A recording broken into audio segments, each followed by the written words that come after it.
বাক্সা জিলা উদযাপন যেটো কাৰ্যসূচী ইয়াত আহি পেলাই মোৰ খুব মানে ভাল লাগিছে যে খুব অনুষ্টুপীয়া আৰু চিম্পল প্ৰগ্ৰাম কৰা হ'ল।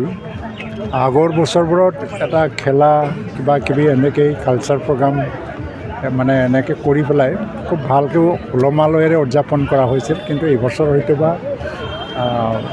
ফাণ্ডৰ এটা ইছ্যু আছে আৰু বিভিন্ন কাৰণ আছে, সময়ৰ অভাৱ হ'ল। DC আমাৰ নতুন আহিছে, সেইকাৰণে অনুষ্টুপীয়াভাৱে কৰা হ'ল। তো বাক্সা জিলাৰ নিজৰ এটা গৰিমা আছে আৰু শিক্ষাখণ্ডত অসমত অন্ততঃ 1ৰ পৰা 5ৰ ভিতৰত টপ 5ৰ ভিতৰত সদায় হায়াৰ ছেকেণ্ডাৰী বা এনেকৈ থাকে। আৰু মেট্ৰিকৰ ৰিজাল্টবিলাকো বেয়া নহয়। ইয়াত যিটো ওৱান ডিষ্ট্ৰিক্ট ওৱান প্ৰডাক্ট যিটো মৌ পালন, ইও এটা মানে গোটেই অসমতে এটা স্থান পাই আছে।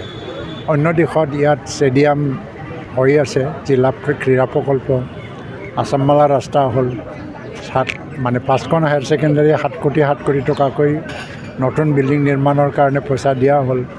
কলেজ প্ৰভিন্সিয়েলাইজ হ'ল, মুছলপুৰ কলেজ। নিকাচিত ছায়েন্স ষ্ট্ৰীমটো এই বছৰৰ পৰা আৰম্ভ হ'ল, নিযুক্তি প্ৰক্ৰিয়াও হ'ব এতিয়া। আৰু বিবেক কিষাণ কলেজটো আছে। এনেকৈ বহুতখিনি ডেভেলপমেণ্টৰ কাম কাজ হৈ আছে আৰু BTC তৰফৰ পৰা এটা মেচিভ প্ৰচেছটো চলি আছে ডেভেলপমেণ্টৰ।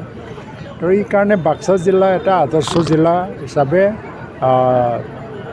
গঢ় লৈ উঠিব এটা সময়ত। আৰু মুখ্যমন্ত্ৰী নিৰ্বাচনৰ সময়ত কৈছিল যে অসমৰ ভিতৰত এটা অন্যতম জিলা হিচাপে প্ৰতিষ্ঠা কৰিব। তাৰ ভিজন ডকুমেণ্ট অলৰেডি তৈয়াৰ হৈছে। মই ভাবোঁ যে বাক্সা জিলা ভৱিষ্যতত এটা উন্নত জিলা হ'ব।